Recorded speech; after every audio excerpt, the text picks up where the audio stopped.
नमस्ते दोस्तों, आज हम जानेंगे कर्म बड़ा या भाग्य। बहुत से ऐसे महान ज्ञानी संतों ने कर्म तथा भाग्य की अलग अलग व्याख्या की है।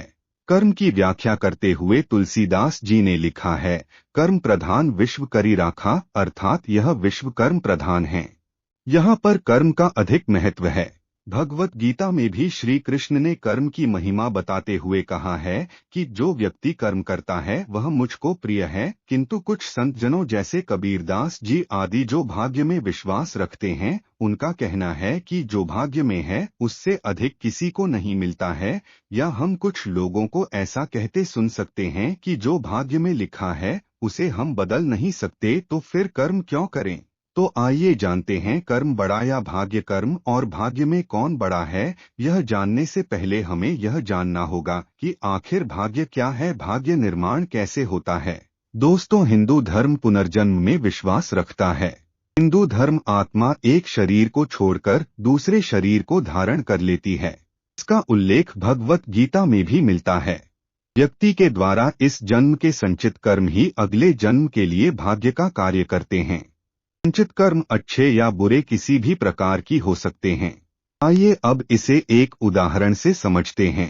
आप इस जन्म में जैसे कार्य करते हैं, अर्थात अच्छे जैसे दान पुण्य, दूसरों की मदद करना आदि, तो यही कर्म जब तक आप जीवित हैं तब तक तो आपकी सहायता करेंगे ही। और जो बचे हुए कर्म है, यदि आप मृत्यु को प्राप्त होकर अगले जन्म को प्राप्त करते हैं, तो जो कर्मों का फल आपको इस जन्म में नहीं मिल पाया है, वह कर्मों का फल या संचित कर्म आपके अगले जन्म में के लिए भाग्य का कार्य करते हैं। यदि आपके संचित कर्म अच्छे थे तो आपका भाग्य अच्छा है, और यदि आपके संचित कर्म बुरे थे तो आपका भाग्य बुरा होता है। व्यक्ति की हर एक गतिविधि कर्म कहलाती है, जैसे व्यक्ति का सोचना, खाना, कार्य करना, किसी के लिए अच्छा करना या बुरा करना आदि, व्यक्ति की हर एक गतिविधि कर्म कहलाती है।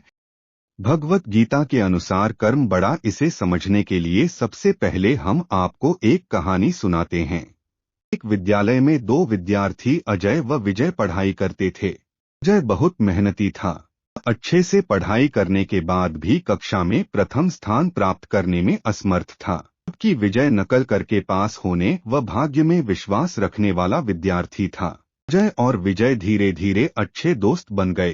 अजय भी मेहनत के स्थान पर भाग्य में विश्वास करने लगा, किंतु जब परीक्षा हुई तो अजय विजय के जैसे नकल नहीं कर पाया और वह फेल हो गया। जब उनके अध्यापक को इस बात का पता चला कि अजय फेल हो गया है, तब अध्यापक ने उन्हें समझाया कि क्या तुमने कभी बैंक के लॉकर का इस्तेमाल किया है।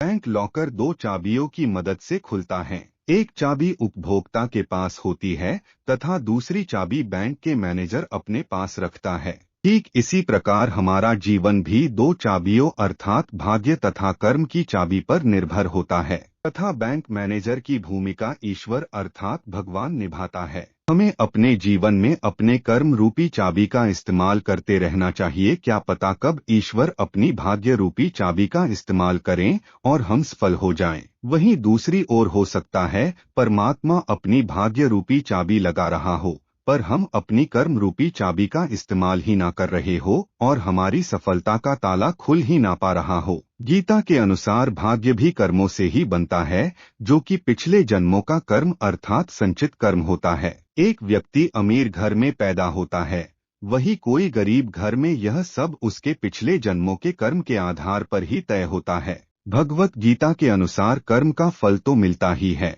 तो अब आप समझ ही गए होंगे कि कर्म तथा भाग्य साथ साथ चलते हैं, एक के बिना दूसरा महत्वहीन है।